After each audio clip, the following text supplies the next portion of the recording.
शीर्षक: अधूरा साथ सुबह के 7 बजे थे। मोबाइल की अलार्म घड़ी लगातार बज रही थी, लेकिन नेहा की आंखें खुलने का नाम नहीं ले रही थीं। वह जानती थी कि अलार्म बंद करने के बाद भी उसे उठने की कोई जल्दी नहीं है। अब न तो किसी के लिए नाश्ता बनाना था, न किसी के साथ ऑफिस जाने की भागदौड़। फिर भी वह उठी। आदतें इतनी आसानी से नहीं बदलती। नेहा और राहुल की शादी को 7 साल हो चुके थे। दोनों पढ़े लिखे, अच्छे करियर वाले और अपने अपने परिवारों की उम्मीदों पर खरे उतरने वाले लोग थे। शादी भी बड़े अरमानों के साथ हुई थी।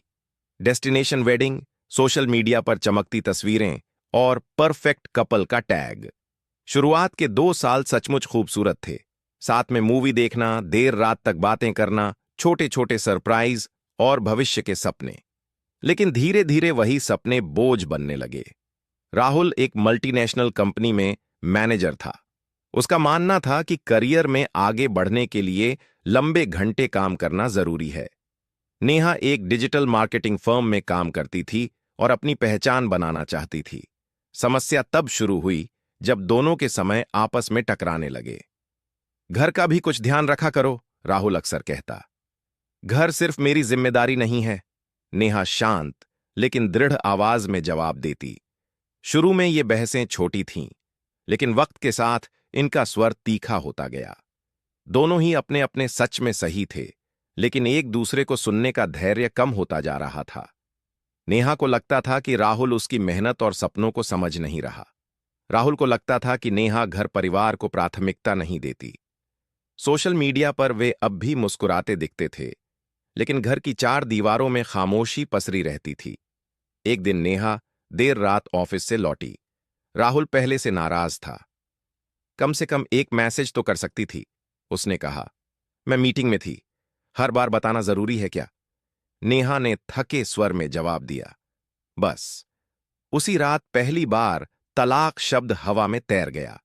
किसी ने सीधे नहीं कहा, लेकिन दोनों ने महसूस किया कि रिश्ता दरारों से भर चुका है। अगले कुछ महीनों तक उन्होंने रिश्ते को बचाने की कोशिश की। काउंसलिंग हुई, परिवार वालों से बातें हुईं, समझौते किए गए, लेकिन हर समझौता किसी एक को तोड़ रहा था। नेहा को याद है वह दिन जब उसने खुद से पूछा था, क्या मैं इस शादी में खुश हूं या सिर्फ निभा रही हूं? उधर राहुल भी भीतर ही भीतर टूट रहा था। उसे लगता था कि वह सब कुछ दे रहा है, सुरक्षा, स्थिरता, सम्मान, लेकिन फिर भी कम पड़ रहा है। एक शाम दोनों आमने सामने बैठे थे। न गुस्सा था, न आंसू, बस थकान थी। शायद हम अच्छे इंसान हैं, लेकिन अच्छे पार्टनर नहीं, नेहा ने कहा। राहुल ने सिर झुका लिया। वह जानता था यह सच है। तलाक का फैसला आसान नहीं था। समाज, परिवार, सवाल, ताने सब सामने थे। नेहा की मां ने कहा, लोग क्या कहेंगे? राहुल के पिता ने कहा, थोड़ा और सह लो। लेकिन सहना ही तो वे सालों से कर रहे थे। कानूनी प्रक्रिया शुरू हुई। कागजों में उनका रिश्ता सिमटने लगा। शादी की तारीख, अलग होने की वजह, संपत्ति का बंटवारा। हर दस्तखत के साथ यादें बिखरती गईं। तलाक के दिन कोर्ट के बाहर नेहा की आंखें भर आईं। राहुल ने देखा, लेकिन कुछ कहा नहीं। कुछ बातें अब शब्दों से परे थीं। अलग होने के बाद दोनों की जिंदगी आसान नहीं हुई। नेहा को अकेले रहने की आदत डालनी पड़ी। त्योहारों पर सन्नाटा खलता था। राहुल को खाली घर चुभता था। वह देर तक ऑफिस में बैठा रहता ताकि घर लौटने में देर हो। समाज ने दोनों को अलग अलग नजरों से देखा। नेहा को आधुनिक लड़की कहा गया, राहुल को असफल पति। लेकिन किसी ने यह नहीं पूछा कि उन्होंने कितना सहा। धीरे धीरे नेहा ने खुद को फिर से खोजना शुरू किया। उसने योग क्लास ज्वाइन की, लिखना शुरू किया और अपने लिए जीना सीखा। राहुल ने भी थेरेपी ली, अपने जज्बातों को समझा और रिश्तों को नए नजरिए से देखना सीखा।